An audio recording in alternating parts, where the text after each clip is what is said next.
everybody's feeling it, but nobody's talking about it. And that is burnout. And this is something we really want to touch base on today and identify how burnout, in fact, is not an individual problem. But before we go into that and talk about how the company culture might actually add to burnout, let's look at just some statistics around the world when it comes to just mental well-being. So first of all, anxiety and suicide rates are higher than they ever been before, right? Worldwide, according to WHO study, 615 million people suffer from depression and anxiety. And in certain roles like healthcare roles and similar roles are like the caregiver sort of industries are even higher.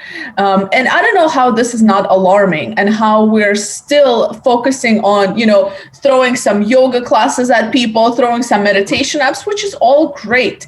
But I'm pretty sure it's not an individual problem. What do you think about that, Ivan?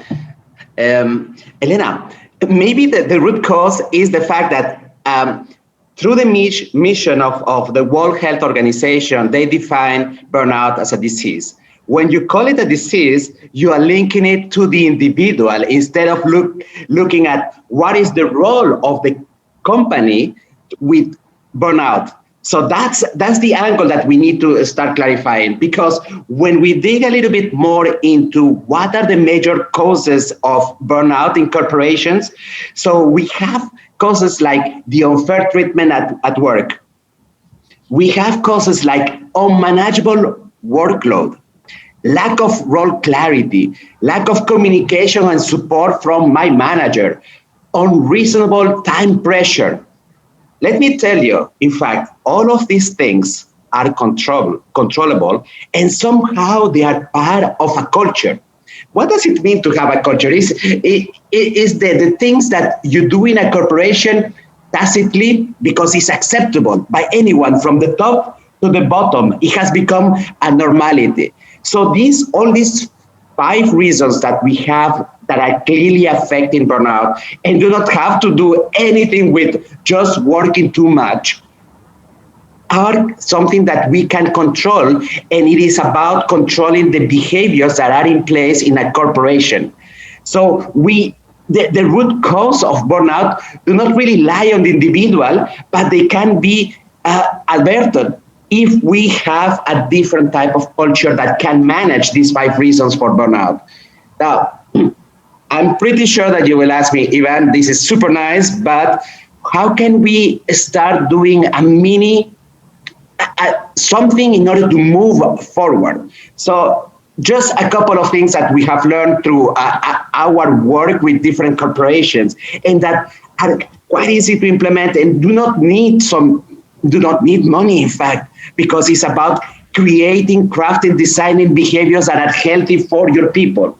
So the first one is about leading by the example. So being able to open the talk about burnout, to have the sensitivity to discuss in a more personalized manner as a leader or as just as a colleague about the effects of burnout and how you yourself can be suffering from that.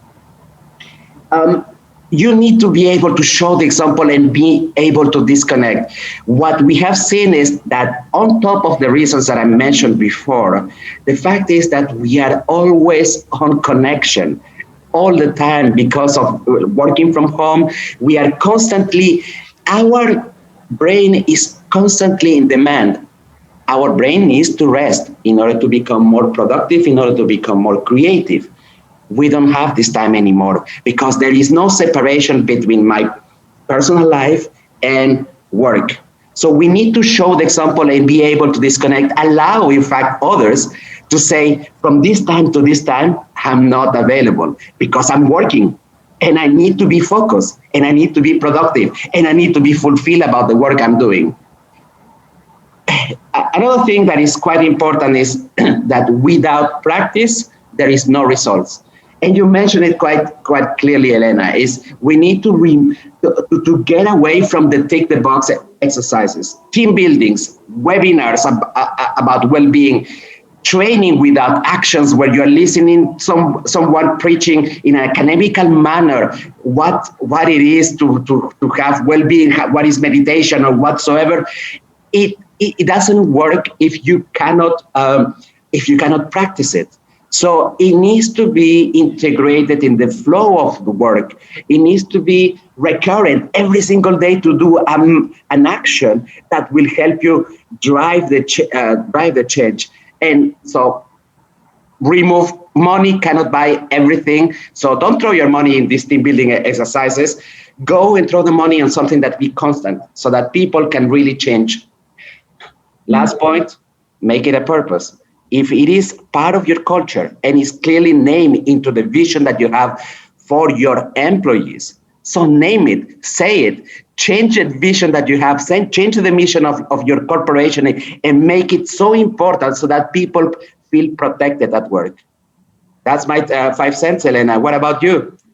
Listen, absolutely. And I think everything you mentioned is absolutely essential, but I think the important part as well is for leaders to recognize that it's okay to be vulnerable and that they're also human and that they also need time off. And at the end of the day, that the rest of the team is going to be looking up to them. So they need to lead by example, as you said. And I think that is should be a starting point, because that's always difficult, right? Is for us to show that, hey, I'm also struggling and it's difficult to be vulnerable, but I encourage, if a tiny action, it looks like anything, it looks like just taking an opportunity to be vulnerable with your team and to accept the fact that you're just human. And sometimes we all need a day.